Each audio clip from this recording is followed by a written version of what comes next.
Hi everyone, my name is Isabella Robbins, and this is my thesis, What are the barriers increasing the utilization of mental health resources on college campuses? My mentor is Dr. Wilson. So as a psychology major, one thing I have learned through my studies is that mental health concerns are at high rates during college age years. 1 in 4 adults between the ages 18 to 24 have a diagnosable mental illness, and 3/4 of long-term mental illnesses start by age 24. So the need for help is clearly there. The thesis statement I have for my study is this study aims to investigate student perspectives on mental health, college stressors, and familiarity with resources to discover the barriers that are preventing students from seeking mental health help. Now, I do have an emphasis on the Appalachian students here at EKU because, to my surprise, 50% of EKU's student population is from an Appalachian region, so that could play a factor on student perspectives. The 3 hypotheses I have for my study are: number 1, I believe Appalachian college students will have different perceived barriers than students that are not a part of the Appalachian region. I also believe stigmas surrounding mental health treatment will be identified as the top perceived barrier among college students. And number 3, I believe students with higher levels of connectedness to the university are more likely to seek mental health help. The first article I would like to talk about has made a huge contribution to my method of study, and it is this one right here by Gibbons and others from 2018. Now, this study was done at a private university called Brigham Young University in Provo, Utah.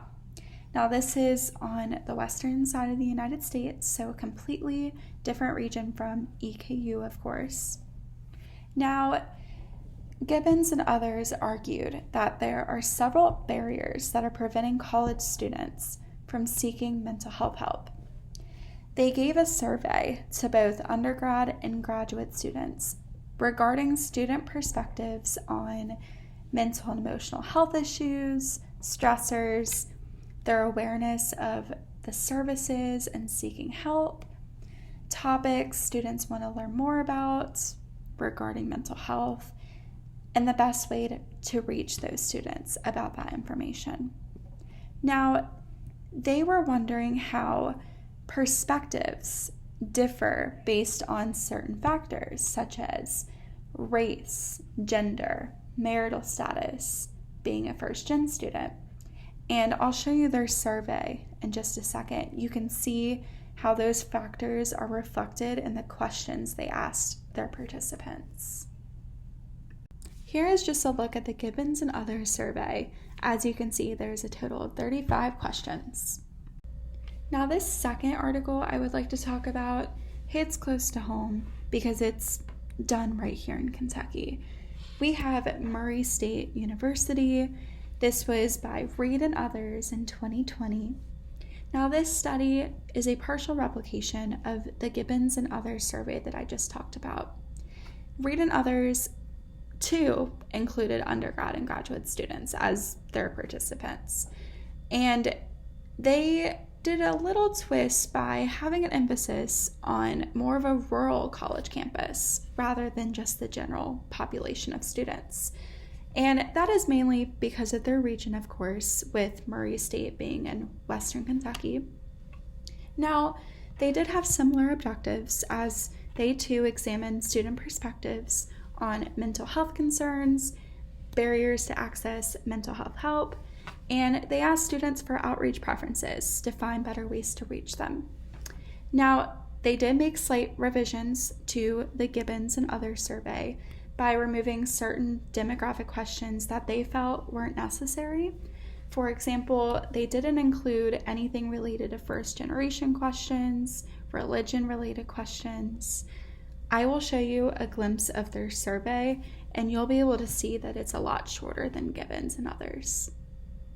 And here's this survey. As you can see, there's only a total of 21 questions as compared to the Gibbons and Others survey, which was at 35 questions, and that's really just because of the revisions Reid and others made. This third article is very different from the first two, as this one really just holds tips for increasing utilization of student mental health services on college campuses. It's actually based on the author's own experiences and their own mental health clinic at the University of Colorado.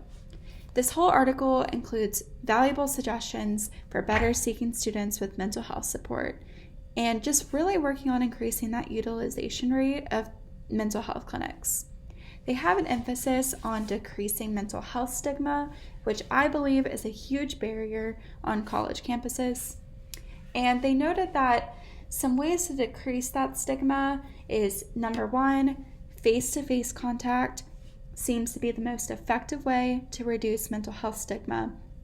And also just involving students to reduce that stigma and increase engagement on campus are very effective ways to increase utilization. And they included a bunch of tips, but here's just a few. Adopting services to students' needs, even providing food at outreach events, and making your services as visible as possible are very important to get students out there and interested. So for my survey in particular, it is a partial replication of the two surveys I showed previously. I did make some revisions. I chose to remove unnecessary demographic questions related to religion, relationship status, whether or not they had kids, etc.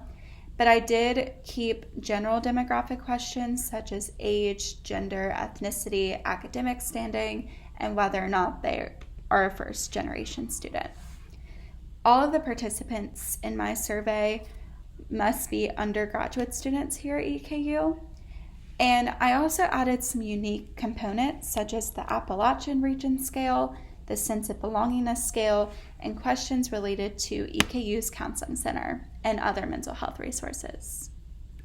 So the Appalachian Scale is very important to recognizing whether or not a student is considered Appalachian or not.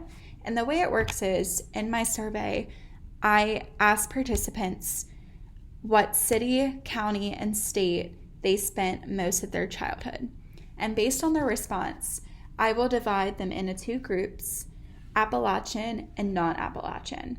And this will help me to run regressions related to this specific demographic and to just kind of gain perspective on whether or not being Appalachian affects their help-seeking behaviors for mental health services. So the Sense of Belongingness Scale. This scale will measure feelings of belongingness on EKU's campus and to help better find correlations that may be causing those barriers for students. A few examples of these questions in the scale on my survey are right here. So we have, I feel like a real part of EKU, and students can pick whether or not that is true to them or not at all true. And as you can see, the third one down, it is actually reverse coded, and this is a way to rephrase a positive into a negative to check if respondents are giving consistent answers during the survey. So really, what is the purpose? Why aren't students seeking the help they need, and how can we as a campus and a community better support and reach these students? I really hope this study can not only help find answers to why mental health services are not being used by a lot of college students, but also just make the change to improve outreach opportunities on campus and remove the barriers to better seek these students.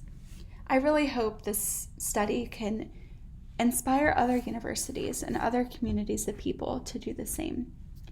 See, evidence shows mental illness and suicidality are at high rates among college-age students, so the need for support is clearly there. We just have to find a way to better reach them. And here are my references.